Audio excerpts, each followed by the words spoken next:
첫 번째 경기 나폴리 대 엠폴리 분석 시작해보겠습니다. 나폴리는 수비의 핵심 디 로렌조와 중원의 앙귀사가 징계로 결장하지만 공격진의 루카쿠, 폴리타노, 네레스를 중심으로 한 전방 압박과 찬스 창출 능력은 여전히 리그 최상급이며 특히 폴리타노의 측면 돌파와 루카쿠의 포스트 플레이, 네레스의 창의적인 공간 침투가 조화를 이루며 압박 상황에서도 다양한 패턴의 공격 전개가 가능하며 중원은 로보트카와 젤린스키의 경기 조율이 핵심이며 홈에서는 라인 간격을 좁히며 점유율을 기반으로 주도권을 잡는 경기 운영을 선호한다. 수비진에는 공백이 있지만 최근 전체 라인의 커버 능력과 뒷공간 관리가 안정적으로 유지되고 있다.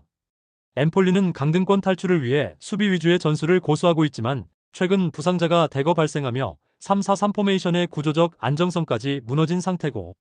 카카체는 좌측에서 안정적인 커버를 제공하지만 전방의 에스포지토와 쿠아메는 찬스 소모가 많고 마무리에서 기복이 큰 편이며 중원 역시 공수 전환 속도와 압박 지속력에서 불안정하며 상대가 라인을 높이 끌어올릴 경우 수비 뒷공간을 자주 허용하는 패턴이 반복되고 있고 특히 원정에서는 실점 후 경기 흐름을 되돌릴 수 있는 전술적 카드가 부족한 것이 치명적이다. 엠폴리는 수비진, 중원, 공격 라인 모두에서 전력 공백이 커진 상황으로 이번 경기에서도 주도권을 쥐는 건 사실상 어려운 흐름이며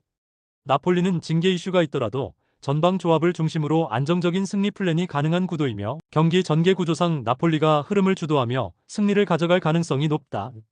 두 번째 경기 헐시티 대 코번트리시티 분석 시작해보겠습니다. 헐시티는 4-2-3-1을 바탕으로 이선 연계와 빠른 측면 돌파를 통해 기회를 노리는 공격 전개가 강점이지만 최근 부상 여파가 크고 조한 페드로는 볼 소유와 패스 연결 능력이 뛰어나지만 조셉과 카마라의 침투 타이밍이 종종 엇나가면서 박스 안에서의 위협이 줄어들고 있고 벨루미, 마타조, 베리 밀라 등 전술적으로 중요한 자원들의 동시 이탈은 압박 타이밍과 중원 밸런스에 타격을 주고 있으며 공격 전개의 패턴이 단조로워지고 수비 전환 시 간격 조정이 느려 실점 위험이 늘어난 상황이며 홈 경기임에도 경기 장악력 유지가 쉽지 않으며 후반으로 갈수록 활동량 분산에 어려움을 겪는 모습이 반복되고 있다. 코번트리는 좌우 측면을 넓게 활용한 전개에 능하며 이선에서의 유기적인 침투와 볼 전환 속도가 빠른 팀이며 사카모토는 활동량이 풍부하고 크로스 타이밍이 매끄럽고 메이슨 클라크는 전방에서의 위치 선정과 마무리 감각이 뛰어나고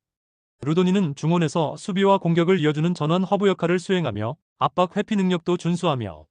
토빈과 토마스 아산테의 이탈은 아쉽지만 1차 빌드업 구조와 수비 전원의 조직력은 흔들림 없이 유지되고 있고 원정임에도 전술적 응집력은 안정적이며 세트피스 수비 집중력과 후반 공세 유지력도 믿을만한 수준이다. 헐시티는 주축 자원의 연쇄 이탈로 인해 경기 운영이 불안정하고 마무리에서의 정교함이 부족한 모습이 지속되고 있고 반면 코번트리는 측면 전개와 템포 조절 능력을 통해 경기 흐름을 유리하게 이끌 수 있는 구성이며 수비 조직력과 후반 운영에서도 안정적인 흐름을 보여주고 있고 결과적으로 공격 다양성과 수비 안정성 모두에서 우위에 있는 코번트리가 유리한 매치업이다. 세 번째 경기 본머스 대 풀럼 분석 시작해보겠습니다. 본머스는 공격 전개에서 나쁘지 않은 모습을 보여주고 있으나 득점 전환율이 떨어지는 흐름이 반복되고 있고 에바니 우송은 박스 안에서의 위치 선정과 마무리는 훌륭하지만 양측면에서 제공되는 크로스나 침투 타이밍이 정교하게 연결되지 못하고 있고 스콧과 클루이베르트의 활동량은 뛰어나며 중원 장악력에서도 나쁘지 않은 수준이지만 위날과 시니스테라 이탈로 인해 측면 돌파력과 세컨볼 수급에 불안정한 면이 있고 테버니어의 부재 또한 세트피스 상황에서 직접적인 영향이 발생하고 있어 공격 루트 다양성이 제한된 상황이다. 풀럼은 전방에서 무니스 이워비의 투맨 전개가 살아있으며 특히 세세뇽의 전진성과 볼 운반 능력은 팀 공격 템포에 긍정적인 영향을 주고 있고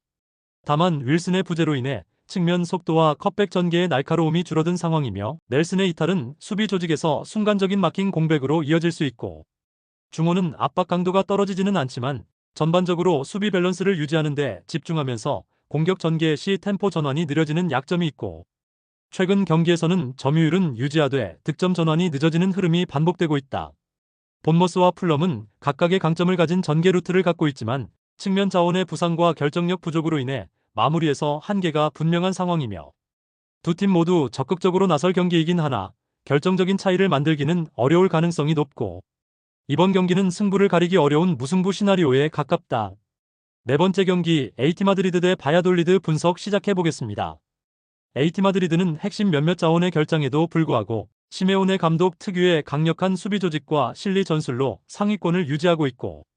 그리즈만은 공격 전개와 마무리에서 모두 중심을 잡아주며 줄리아노와 함께 전방 압박과 연계를 주도하고 있고, 파블로 바리오스는 중원에서의 활동량과 템포 조절이 뛰어나며 좌우 밸런스까지 조율하는 전술 이해도 높은 자원이며,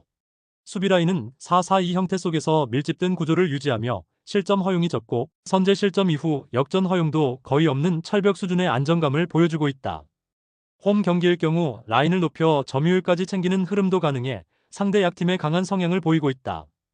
바야돌리드는 리그 최하위에 머무르며 최근 리그 4연패, 11경기 연속 무승이라는 심각한 침체기에 빠져 있고,